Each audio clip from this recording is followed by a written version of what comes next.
87 উপজেলা চলছে ভোট। কেন্দ্রে নেই ভোটারদের চিরচেনা লাইন। অপ্রীতিকর ঘটনা এড়াতে সতর্ক আইন শৃঙ্খলা বাহিনী। সুন্দর শান্তশিষ্টভাবে আইন শৃঙ্খলাভাবে ভোট প্রদান করতে পারতেছেন। খুব সুন্দরভাবে সিস্টেমে বসাইতেছে। সকালবেলা আইসি ভোট দিয়া কাজে যায়। এখনো স্বাভাবিক হয়নি উপকূলের জনজীবন। স্পষ্ট হচ্ছে ধ্বংসযজ্ঞ। এবারও বুক পেতে ঘূর্ণিঝড় থেকে রক্ষা করল সুন্দরবন। সঞ্জীবা গার্ডেনের সেপটিক ট্যাঙ্ক থেকে মাংসখণ্ড উদ্ধার। এমপি আনারের বলে ধারণা পুলিশের। চরমপন্থী সাইফুল গ্রেফতার। পরিত্যক্ত 163 কোটি টাকা ব্যয়ে নির্মিত ঢাকা জেলা পরিষদ ভবন। নানা অনিয়মের অভিযোগ। বিপুল অর্থ অপচয় নিয়ে প্রশ্ন। এবং আসছে অর্থ বছরেও গুরুত্ব পাচ্ছে না শিক্ষা ও স্বাস্থ্য খাত। প্রকল্প নির্ধারণ ও প্রয়োজনীয় বরাদ্দ নিয়ে হতাশ বিশেষজ্ঞরা। দেখছিলেন সংবাদ শিরোনাম। সংবাদ সকালে সঙ্গে আছে আমি জেসিকা বেদিন। ষষ্ঠ উপজেলা পরিষদ নির্বাচনে তৃতীয় ধাপের ভোট গ্রহণ চলছে, তবে ভোটার উপস্থিতি কম। এ ধাপে নির্বাচন অনুষ্ঠিত হচ্ছে 87 উপজেলায়। এর মধ্যে 16 উপজেলায় ভোট নেওয়া হচ্ছে ইভিএমে। কোনো ধরনের বিশৃঙ্খলা এড়াতে সতর্ক আইন শৃঙ্খলা বাহিনী। সহকর্মীদের পাঠানো তথ্য ছবিতে টুম্পা আফরোজের ডেস্ক রিপোর্ট। সকাল 8টা থেকে শুরু হয় ষষ্ঠ উপজেলা পরিষদ নির্বাচনের তৃতীয় ধাপের ভোট গ্রহণ। ভোট শুরুর আগে থেকেই ভোটাররা আসতে শুরু করেছেন কেন্দ্রে। রংপুরে 4 স্তরের নিরাপত্তার মধ্য দিয়ে বিভাগের 13টি উপজেলায় উৎসব মুখর পরিবেশে ভোট গ্রহণ শুরু হয়েছে। কেন্দ্রে কেন্দ্রে ভিড় করছেন ভোটাররা। সকালবেলা পরিবেশে ভোট সেন্টারের লোকজন আসা শুরু হয়ে গেছে এবং সুন্দর শান্তশিষ্টভাবে আইন শৃঙ্খলাভাবে ভোট প্রদান করতে পারতেছেন। কোনো সময় লাগে নাই, কোনো সময় লাগে নাই। অনুভূতিটা কেমন? ভোট দিয়ে খুব সুন্দরভাবে সিস্টেমে বসাইতেছে। সুষ্ঠু পরিবেশ নিশ্চিত করার উদ্যোগ নেওয়া হয়েছে বলে জানান রংপুরের পুলিশ সুপার। আপনারা উৎসব মুখর পরিবেশে, নিরাপদ পরিবেশে এবং সুষ্ঠুভাবে নিরপেক্ষ আপনার ভোটাধিকার প্রয়োগ করতে পারবেন এবং আমাদের সেই পরিবেশই আমরা গড়ে তুলেছি। বিভাগের 1324টি কেন্দ্রে চেয়ারম্যান পদে 65, ভাইস চেয়ারম্যান পদে 67 এবং মহিলা ভাইস চেয়ারম্যান পদে 46 জন প্রতিদ্বন্দ্বিতা করছেন। কেন্দ্রে নিরাপত্তায় আনসার, পুলিশ, র্যাবের পাশাপাশি 91 প্লাটুন বিজিবি রয়েছে ভ্রাম্যমাণ আদালতও। মানিকগঞ্জে শান্তিপূর্ণ পরিবেশে শুরু হয়েছে ভোট গ্রহণ। এ ধাপে জেলার সদর ও সাটুরিয়া উপজেলার 170টি কেন্দ্রে চলছে উপজেলা নির্বাচন। কয়েকটি উপজেলায় ভোট নেওয়া হচ্ছে ইভিএমে। ভোটের পরিবেশ ঠিক রাখতে সব ধরনের ব্যবস্থা নেওয়া হয়েছে বলে জানান জেলা নির্বাচন কর্মকর্তা। তৃতীয় ধাপে ময়মনসিংহের 3 উপজেলায় ভোট গ্রহণ চলছে।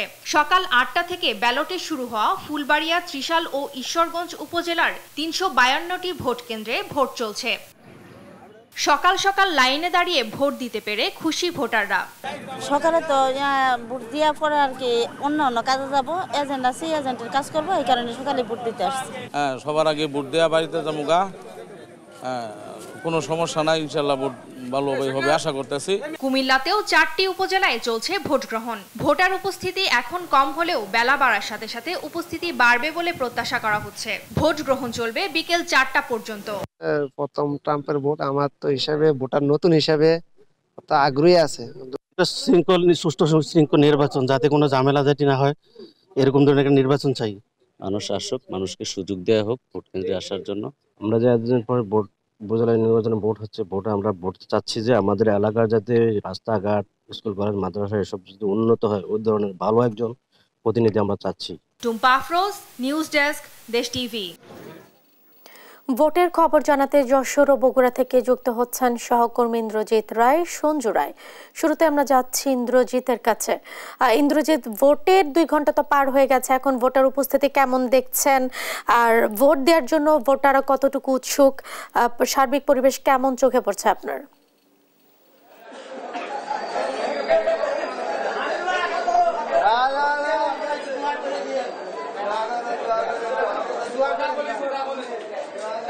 জেসিকা, ধন্যবাদ আপনাকে। আসলে তৃতীয় দফার যে উপজেলা পরিষদ নির্বাচন, সেই নির্বাচনে যশোরের বাঘারপাড়া এবং অভয়নগর উপজেলা পরিষদের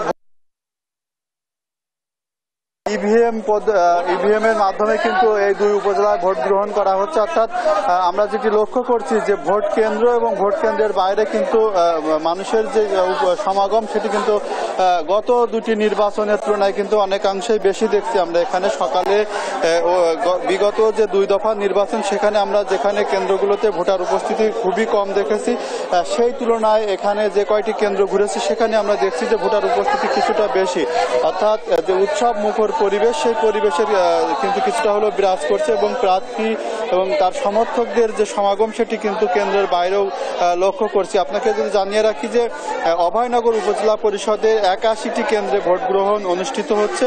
এখানে ভোটার রয়েছে 2,18,090 জন। এখানে চেয়ারম্যান পদে 2 জন, মহিলা ভাইস চেয়ারম্যান পদে 4 জন এবং পুরুষ ভাইস চেয়ারম্যান পদে কিন্তু বিনা প্রতিদ্বন্দ্বিতায় নির্বাচিত হয়েছে। এদিকে বাঘারপাড়া উপজেলা পরিষদ নির্বাচনে 1,79,000 ভোটার ভোট প্রদান করছেন এবং এখানে চেয়ারম্যান পদে 6 জন, ভাইস চেয়ারম্যান পদে 7 জন এবং মহিলা ভাইস চেয়ারম্যান পদে 4 জন প্রতিদ্বন্দ্বিতা করছেন।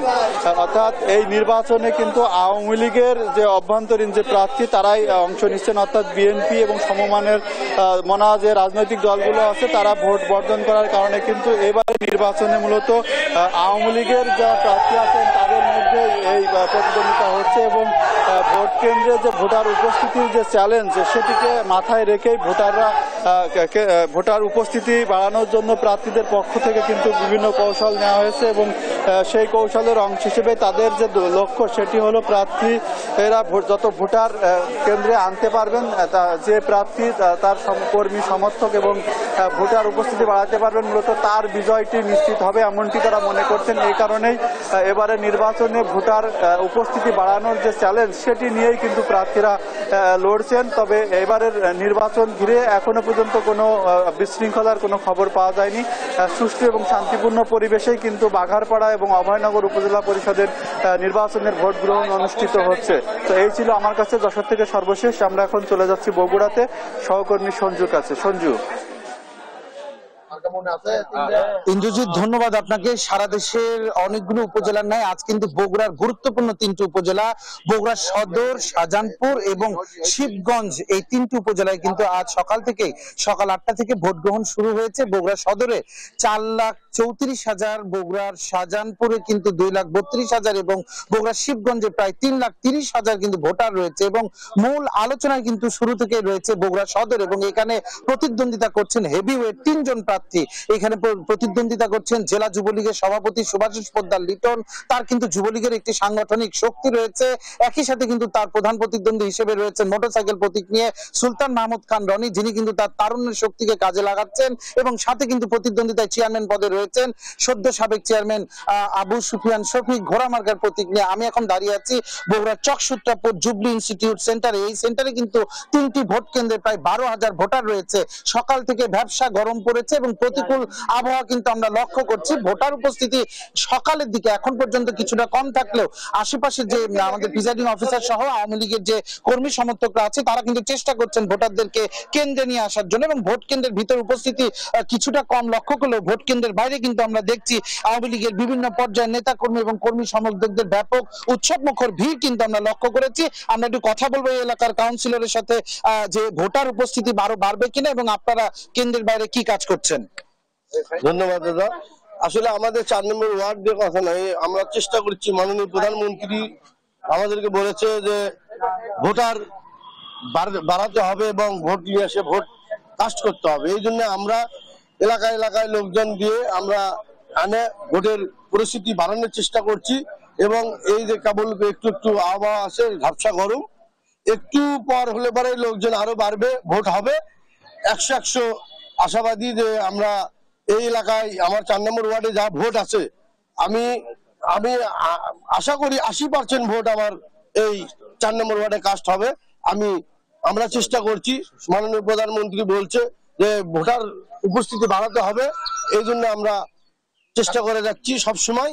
ধন্যবাদ আপনাকে। যে সিকে আপনি শুনছিলেন যে আসলে ভোটার উপস্থিতি কিন্তু বেলা বাড়ার সাথে সাথে বাড়ার কথা রয়েছে। আপনাকে একটি বিষয় জানিয়ে রাখি যে সিকা এখন পর্যন্ত কিন্তু বগুড়ার এই 3টি উপজেলায় কোনো বিশৃঙ্খল ঘটনার সংবাদ আমরা না পেলেও গতকাল রাতে কিন্তু আমাদের পার্শ্ববর্তী যে উপজেলা শাহজাহানপুর সেখানে কিন্তু ভোট কেনার অভিযোগে এক সাবেক ইউপি সদস্য সহ 3 জনকে কিন্তু পুলিশের সোপর্দ করা হয়েছে। শুধু তাই নয়, এখন পর্যন্ত বিভিন্ন সেন্টারে আমি খোঁজ নিয়েছি, প্রতিটি কক্ষে বিভিন্ন প্রার্থীর এজেন্টরা কিন্তু রয়েছে। তবে প্রত্যেকেরই প্রত্যাশা যে সুষ্ঠুভাবে যেন ভোটটি হয়, ভোটাররা যেন তাদের নাগরিক অধিকার, তাদের ভোটটি যেন সুষ্ঠুভাবে প্রয়োগ করতে পারে। জেসিকা, বগুড়া সদর থেকে নির্বাচনের সার্বিক পরিস্থিতি নিয়ে আমার কাছে এখন পর্যন্ত এটি ছিল সর্বশেষ। সঞ্জু, আপনাকে ধন্যবাদ। সেই সাথে ধন্যবাদ জানাচ্ছি ইন্দ্রজিৎ আপনাকেও। ভোটের আরো খবর জানবো আমরা। এবার আমরা চলে যাচ্ছি জামালপুর এবং কক্সবাজারে। জামালপুর থেকে যুক্ত হচ্ছেন সহকর্মী মেহেদি হাসান। মেহেদি, জামালপুরে ভোটার উপস্থিতি এখন কেমন দেখছেন? ভোটের তো 2 ঘন্টা পার হয়ে গেছে, সার্বিক পরিবেশ কেমন চোখে পড়ছে আপনার? আর কোনো বিশৃঙ্খলা চোখে পড়েছে কিনা আপনার, বিস্তারিত জানাবেন। জেসিকা, আপনাকে ধন্যবাদ। আমি আপনাকে শুরুতেই জানাতে চাই যে জামালপুরে এর আগে যতগুলো নির্বাচন হয়েছে, আজকের যে নির্বাচনটি অনুষ্ঠিত হচ্ছে জামালপুরের 2টি উপজেলায়, একটি হচ্ছে মেলান্দু উপজেলা পরিষদের নির্বাচন আর একটি হচ্ছে মাদারগঞ্জ উপজেলা পরিষদের নির্বাচন। মাদারগঞ্জ উপজেলা এবং মেলান্দু উপজেলা, 2টি উপজেলায় কিন্তু উৎসব মুখর পরিবেশে নির্বাচন অনুষ্ঠিত হচ্ছে। আমাদেরকে সাধারণ ভোটাররা বলেছেন যে আজকে তাদের ঈদের দিনের মতো লাগছে। আবার অনেক ভোটাররা তাদের যে কথা ব্যক্ত করেছেন, অভিব্যক্তি ব্যক্ত করেছেন, তারা জানিয়েছেন যে অনেকের কাছে যে 15 থেকে 20 বছর পরে তারা তাদের পছন্দের প্রার্থীকে তারা ভোট দিতে পারছে না। আমরা এখানে সকাল নাগাদ আসার পরে আমরা দেখতে পেয়েছি যে অনেকেই ফজরের নামাজের পর থেকে কিন্তু তারা লাইনে দাঁড়িয়েছেন তাদের ভোটাধিকার প্রয়োগ করার জন্য, এবং সকলেই দীর্ঘ এই যারা প্রার্থী রয়েছেন তারা কিন্তু দীর্ঘ বেশ কয়েকদিন প্রতীক বরাদ্দের পর থেকে কিন্তু ভোট যুদ্ধে নেমেছেন এবং ভোটারদের নিকট ভোট প্রার্থনা করেছেন। আজকে কিন্তু সেই মহেন্দ্রক্ষণ আমরা দেখতে পাচ্ছি যে ঘন্টা 2 যাবৎ কিন্তু পর্যাপ্ত পরিমাণে ভোটার কিন্তু প্রত্যেকটি কেন্দ্রেই খুবই উপস্থিত রয়েছে। আমরা একটু বিড়ম্বনার শিকার হচ্ছেন, কারণ চরাঞ্চলের মানুষ ইভিএম সম্পর্কে আসলে তেমনটি জানে না। এবার কিন্তু প্রথম তারা ইভিএম এ ভোট প্রদান করছেন। অনেক ভোটাররা বলেছেন যে প্রায় 2-3 ঘন্টা যাবৎ দাঁড়িয়ে আছে, যদিও ভোটার সময় এখন মাত্র 2 ঘন্টা অতিবাহিত হয়েছে। তারপরেও অনেকে 3 ঘন্টা 4 ঘন্টা যাবৎ দাঁড়িয়ে থেকে একটু অস্বস্তি প্রকাশ করেছেন যে ইভিএম এ ভোটের জন্য একটু ভোট গ্রহণ ধীরগতি হচ্ছে। তারপরেও এখন পর্যন্ত 2টি উপজেলাতে কোনো রকমের বড় কোনো অপ্রীতিকর কোনো ঘটনা ঘটেনি। সবাই সুষ্ঠুভাবে সুন্দরভাবে তাদের ভোটাধিকার প্রয়োগ করছেন এবং আইন শৃঙ্খলা রক্ষাকারী বাহিনী তারা কিন্তু কঠোর অবস্থানে রয়েছেন। এখন পর্যন্ত কোন রকমের আইন শৃঙ্খলা বাহিনী যারা আছেন তারা কিন্তু কোনো প্রকার ছাড় দিচ্ছেন না। পর্যাপ্ত পরিমাণে আইন শৃঙ্খলা রক্ষাকারী বাহিনী, র্যাব, পুলিশ, আনসার সহ সবকিছু মোতায়েন করা রয়েছে। এখন পর্যন্ত কোনো প্রার্থীও কিন্তু আমাদেরকে তেমন অভিযোগ করেননি। তবে আমরা আশা করছি যে আজকের দিনে খুব সুন্দর এবং সুশৃঙ্খল ভাবে 2টি উপজেলায় নির্বাচন অনুষ্ঠিত হবে। তো আমরা এখন শুনবো আমাদের জেসিকা। এই ছিল আমার কাছে সর্বশেষ তথ্য। জেসিকা। মেহেদি, আপনাকে ধন্যবাদ। দর্শক, উপজেলা নির্বাচনের সবশেষ খবরাখবর জানাচ্ছিলেন জামালপুর থেকে সহকর্মী মেহেদি হাসান। উপকূল জুড়ে সৃষ্ট ঘূর্ণিঝড় রিমালের টানা 2 দিনের তাণ্ডবে ক্ষতচিহ্ন। ঝড়ে বিধ্বস্ত হয়েছে বহু ঘরবাড়ি, উপচে পড়েছে গাছপালা, নষ্ট হয়েছে বিস্তীর্ণ ফসলি জমি, ভেসে গেছে ঘেরের মাছ। এখনো পানিবন্দী অনেক এলাকার মানুষ। স্বাভাবিক হয়নি বিদ্যুৎ সরবরাহ। সহকর্মীদের পাঠানো তথ্যচিত্রে আরো জানাচ্ছেন দিবাশ্রী বড়ুয়া। রোববার থেকেই ভোলা উপকূলের উপর দিয়ে বয়ে যায় ঝড়ো বাতাস ও ভারী বর্ষণ, যার প্রভাবে উত্তাল হয়ে ওঠে নদী ও সাগর। প্রবল জোয়ারে লোকালয়ে প্রবেশ করে অস্বাভাবিক পানি। এতে তলিয়ে যায় বাঁধের বাইরে অন্তত 30টি গ্রাম। পানিবন্দী হয়ে দুর্ভোগে পড়েন হাজার হাজার মানুষ। টানা 3 দিন এমন অবস্থা বিরাজ করায় দুর্গত এলাকায় নেমে এসেছে সীমাহীন দুর্ভোগ। আমাদের এদিকে বন্যায় পানি উঠে আমাদের ঘর দুয়ারে অনেক ক্ষতি হয়েছে। এখানে জোয়ারের পানি রাস্তাঘাট চলে যায়। ঝড়ের কারণে মেঘনার পানি বিপদসীমার 91 সেন্টিমিটার উপরে প্রবাহিত হয়, যা এর আগে হয়নি বলে দাবি দুর্গত মানুষের। এতলাতে পানি উঠে বেরির উপর দিয়ে আমাকে অনেক কষ্ট, খাওয়ার কষ্ট, রান্না বাড়ার কষ্ট। আমাকে অত এলাকায় কোনো বাড়িতে কোনো চুলাচাকি নেই। জরিয়া পানি কালকে সব চুলাচাকি নিয়েছে, কোনো করে ভাত আনতে পারে না আজকে। পানি নেমে গেলে বাঁধের সংস্কার কাজ শুরু করার কথা জানায় পানি উন্নয়ন বোর্ড। এই অংশটা প্লাবিত হয়েছে, আমরা অপেক্ষা করতেছি যে ভাটায় পানি নেমে গেলেই দ্রুততার সাথে আমরা সেই অংশটা ব্রিজ ক্লোজ করে ফেলবো। ক্ষতিগ্রস্তদের দ্রুত সহায়তার আশ্বাস দিয়েছেন জেলা প্রশাসক। 375 মেট্রিক টন চাল আমরা এই 7টি উপজেলায় দিয়েছি এবং গোখাদ্য, শিশু খাদ্য সহ নগদ ক্যাশ প্রায় 18 লক্ষ টাকা বরাদ্দ প্রদান করেছি। ঘূর্ণিঝড় রিমালের তাণ্ডবে বরগুনায় ব্যাপক ক্ষয়ক্ষতি হয়েছে। বিভিন্ন এলাকায় বেড়িবাঁধ উপচে জোয়ারের পানি ঢুকে পড়ে। ঝড়ো হাওয়ায় ভেঙে পড়ে ঘরবাড়ি। এতে 3 শতাধিক গ্রামের প্রায় 5 লাখ মানুষ ক্ষতিগ্রস্ত হয়। জেলা প্রশাসনের তথ্য অনুযায়ী জেলায় আংশিক ক্ষতিগ্রস্ত হয়েছে 13,034টি ঘর আর পুরোপুরি বিধ্বস্ত হয়েছে 3,374টি ঘর।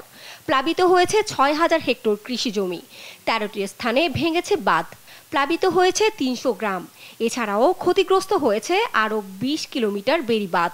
ভাঙ্গেশ্বর যে মাডাম সারা ভাঙ্গে মানে তলায় দিকে আছে, এবার তো ঘরের মধ্যে পানি এসে গলা সমান। চাল ডাল মানে জাহানি দূরালে সুকেশ ফিরিস কিছুই হারাইতে রে। ঘূর্ণিঝড়ে ক্ষতিগ্রস্তদের ত্রাণ ও পুনর্বাসনের ব্যবস্থা নেওয়া হচ্ছে বলে জানান বরগুনা জেলা প্রশাসক। সরকার কিন্তু দুর্গত মানুষের পাশে যেভাবে আমরা আছি, আশা করি এটা কিন্তু সেই সক্ষমতা আমাদের আছে এবং আমরা আশা করছি যে ভালোভাবে এই দুর্যোগ আমরা মোকাবেলা বা কাটিয়ে উঠতে সক্ষম হব। সার্বিক সহায়তা অব্যাহত থাকবে বলেও জানান তিনি। দিবাশ্রী বড়ুয়া, নিউজ ডেস্ক, দেশ টিভি। ঘূর্ণিঝড় রিমালের আঘাতে ব্যাপক ক্ষয়ক্ষতি হয়েছে উপকূলীয় এলাকায়। বিস্তারিত জানাতে পটুয়াখালী থেকে সরাসরি যুক্ত হচ্ছেন সহকর্মী সাইদ ইব্রাহিম। সাইদ, উপকূলে কি পরিমাণ ক্ষয়ক্ষতি হয়েছে, এখন কেমন পরিস্থিতি সেখানকার? ধন্যবাদ জেসিকা। যেমনটা আপনি বলেছিলেন, ঘূর্ণিঝড় রিমেল শেষ হয়ে গেলেও কিন্তু এর যে একটি ক্ষতিকর অবস্থা বা একটা ধ্বংসের যে ছাপ, সেটা কিন্তু আসলে পড়ে রয়েছে। আপনার আশ্রয়হীন যে মানুষগুলো আশ্রয় ছিল, তারা কিন্তু ঘরে ফিরে তাদের চোখে মুখে কিন্তু এখন একটা আতঙ্কের ছাপ দেখা গিয়েছে। আমি দাঁড়িয়েছি পটুয়াখালী শহরের ভিতরে ঋষিবাড়ি এলাকায়, যেটিকে আসলে পানিতে সম্পূর্ণ এই এলাকাটি ডুবে গেছে এবং এখনো কিন্তু তারা পানিবন্দী অবস্থা আছেন। তাদের কিন্তু খাবার দাবারের সমস্যা, রান্নাঘর থেকে শুরু করে সবকিছুই কিন্তু একবার পানিতে টইটুম্বুর, রান্না বাড়া করে তারা খেতে পারতেছে না। আমি এই মুহূর্তে একটু কথা বলবো কয়েকজনের সাথে, যে আপনাদের কি ধরনের ক্ষতি হয়েছে? আমাকে অনেক ক্ষতি হয়েছে, আমরা চুলাপার সব ভিজে গেছে, পানি ঘর তলায় গেছে, ঘরের ভিতরে পানি জমা, মাই পোলা লইয়া সইতে আমরা বইছি। তারপর কারেন্ট নাই, সাপ্লাই নাই, আমরা পানিতেও মরতে আছি। আচ্ছা, ধন্যবাদ। আরেকজনের কাছে শুনবো যে কি রকমের ক্ষতি হয়েছে বলবেন। ধরেন কারেন্ট নাই, বিদ্যুৎ নাই এবং পানি নাই এবং বসার মতন জায়গা নাই, ওই ঘরের উপরে দোতলার ভিতরে আর কি টপে টুপে বসে বসে। আরেকজনের কাছে আপনাদের? আমাদের বৃষ্টির পানিতে ঘর দুয়ার তলায় গেছে এবং রান্না বান্না করতে পারতেছে না, বাচ্চা কাচ্চা নিয়ে সবাই সামনে বসে রয়েছে এবং আমাদের পানির সমস্যা, সাপ্লাইতে পানিও নাই এবং আমাদের সামনে একটা পুষ্কুনি ছিল, এই পুষ্কুনিতে অনেক মাছ ছিল, মাছগুলো সব চলে গেছে। আমাদের ভালো একটা ড্রেন নাই, পানি সরতে পারে না, বিধায় আমাদের বেমানা সমস্যা হইতেছে। শুনলেন যে তাদের আসলে ক্ষয়ক্ষতির কথা। এছাড়াও কিন্তু আপনাকে আমি আরেকটু জানিয়ে রাখি, সেটা হলো কি আজকে কিন্তু 29 তারিখ পটুয়াখালী সদর, মির্জাগঞ্জ এবং দুমকি এই 3 উপজেলায় কিন্তু নির্বাচন ছিল, যেটা এই ঘূর্ণিঝড় রিমেলের কারণে কিন্তু স্থগিত করা হয়েছে। এছাড়া কিন্তু এই ক্ষয়ক্ষতি দেখার জন্য আগামীকালকে গণপ্রজাতন্ত্রী বাংলাদেশ সরকার মাননীয় প্রধানমন্ত্রী শেখ হাসিনা কিন্তু কলাপাড়াতে আসবেন এবং সেখানে এবং এই যে ঘূর্ণিঝড় রিমেলের যে কি ধরনের ক্ষয়ক্ষতি হয়েছে বা তার তাণ্ডব তিনি তার নিজ চোখে দেখবেন।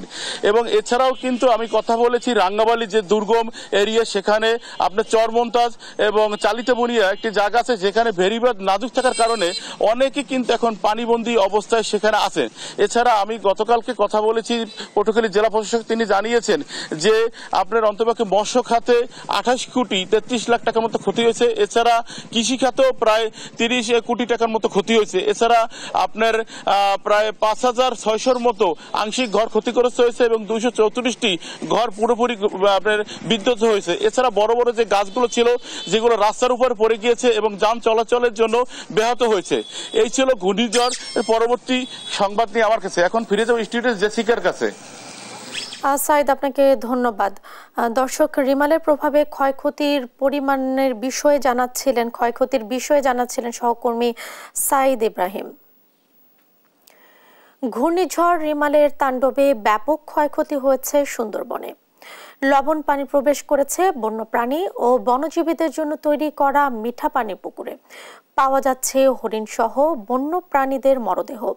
ক্ষতিগ্রস্ত হয়েছে বন বিভাগের অফিস, কর্মীদের থাকার জায়গা, ট্রলার জেটি সহ বিভিন্ন স্থাপনা। বাগেরহাট প্রতিনিধি এস সোহানের তথ্য ছবিতে ডেস্ক রিপোর্ট। ঘূর্ণিঝড় রিমালের প্রভাবে প্রায় 2 দিন জোয়ার জলোচ্ছ্বাসে প্লাবিত হয়েছে গোটা সুন্দরবন। এতে বনের ব্যাপক ক্ষয়ক্ষতি হয়েছে।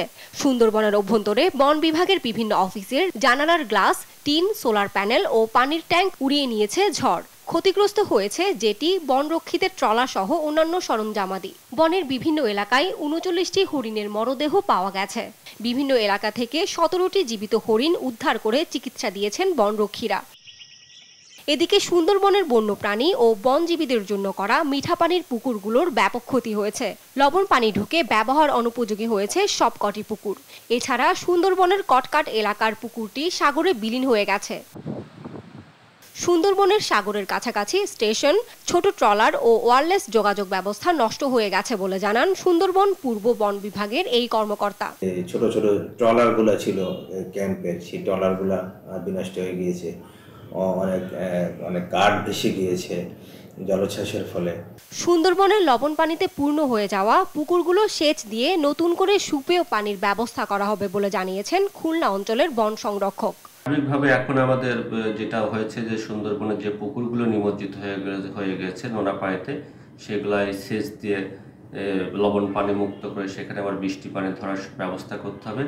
এখনো উত্তাল বঙ্গোপসাগর ও সাগর উপকূলীয় বনের নদীগুলো, ফলে বনের সব এলাকায় যেতে পারছেন না বনকর্মীরা।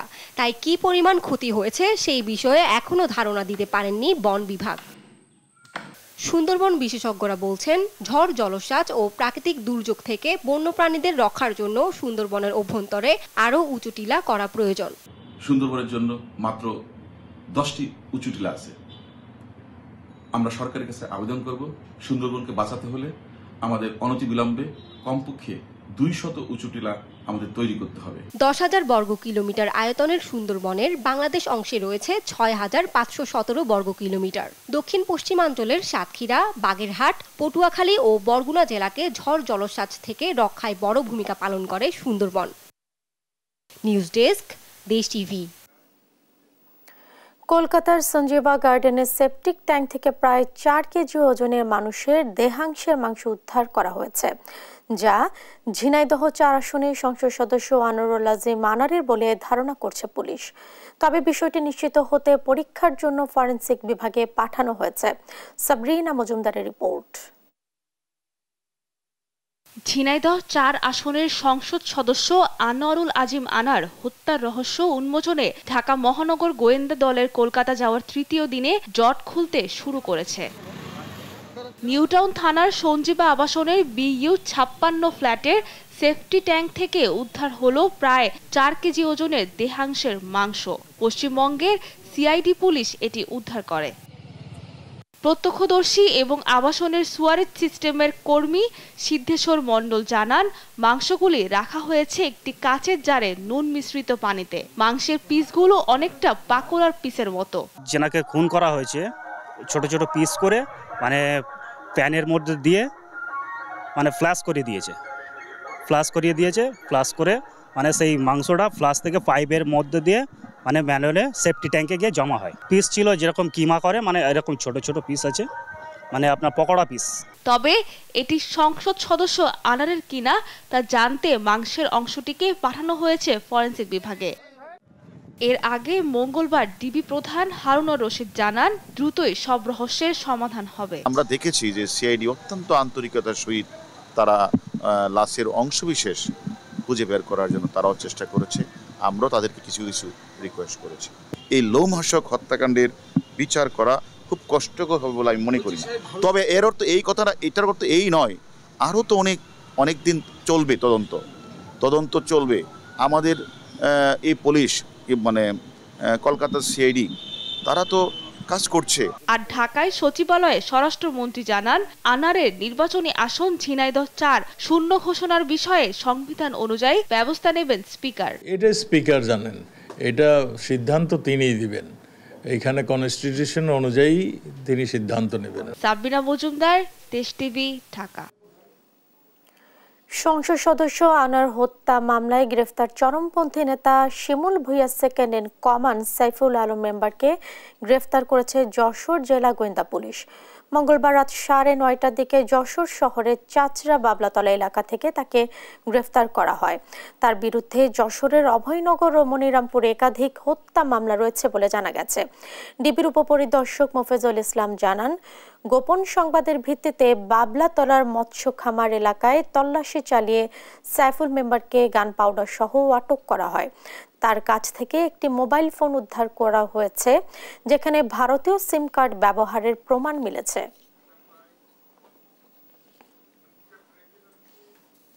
নরসিংদীতে ভাইস চেয়ারম্যান প্রার্থী হত্যার 7 দিন না পেরোতেই এবার সন্ত্রাসীদের হাতে খুন হলেন মেহেরপাড়া ইউনিয়ন পরিষদের সাবেক চেয়ারম্যান মাহবুবুল হাসান। এ সময় আহত হয়েছেন সঙ্গে থাকা আরও 2 জন। মঙ্গলবার রাত 12টার দিকে জেলা সদরের ভগীরথপুর চেয়ারম্যান মার্কেটের নিজ অফিস থেকে কয়েকজনের সাথে হেঁটে বাড়ি ফিরছিলেন মাহবুবুল হাসান। ভগীরথপুরে একটি টেক্সটাইলের দোকানের সামনে পৌঁছালে সন্ত্রাসীরা তাদের উপর ককটেল ছোড়ে। পরে তারা বিচ্ছিন্ন হয়ে পড়লে চেয়ারম্যান মাহবুবুলকে লক্ষ্য করে গুলি ছোড়ে সন্ত্রাসীরা। তিনি মাটিতে লুটিয়ে পড়লে দুর্বৃত্তরা এলোপাথারি গুলি ছোড়ে মৃত্যু নিশ্চিত করে। গুলি করছে সবাই, বাপু বের গুলি লাগছে, ওরা বের গুলি লাগছে। আমরা এই জায়গায় ওই চিবা ছিল, চিবার মধ্যে দাঁড়াইছি, আমরা খালি ঘুমাইছি যে ভাই মারতাছে। নরসিংদীতে জনপ্রিয় নেতাদেরকে কুচক্রী মহল একের পর এক হত্যা করে যাচ্ছে।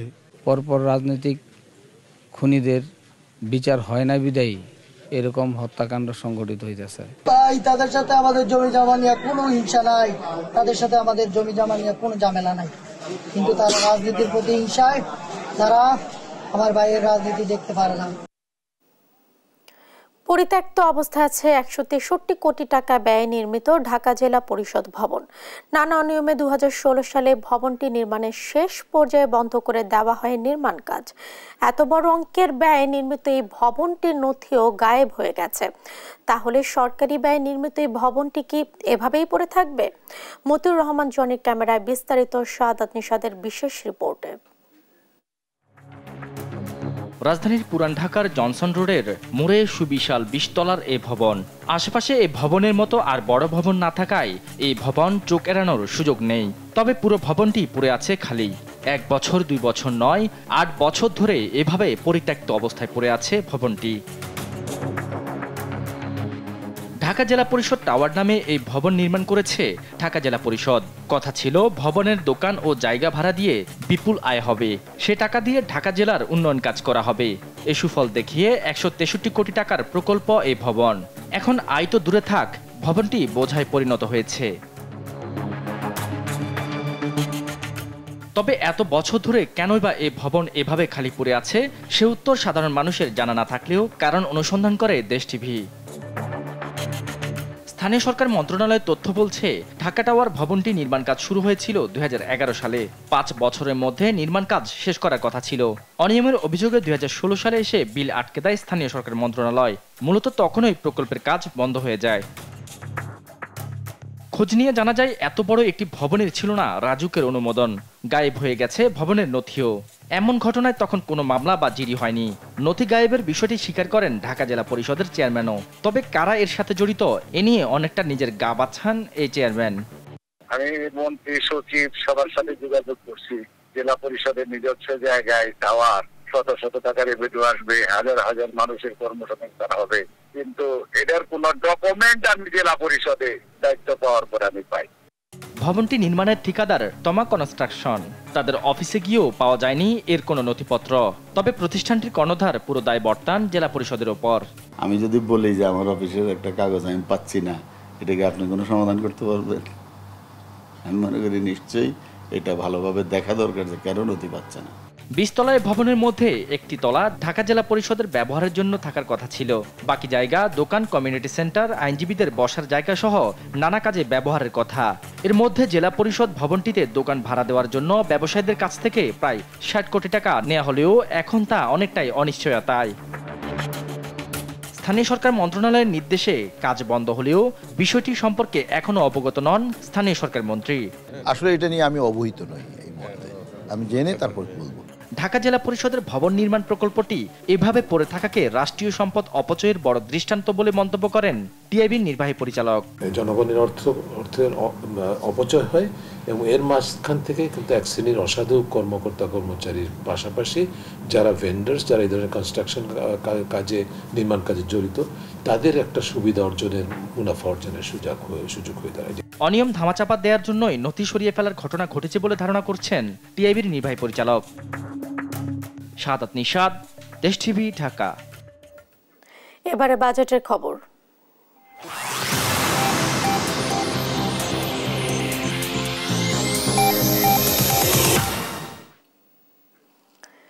শুরু হচ্ছে আরও একটি নতুন অর্থ বছর। বিগত বছরগুলোর মতো এবারও গুরুত্ব পাচ্ছে না শিক্ষা ও স্বাস্থ্য খাত।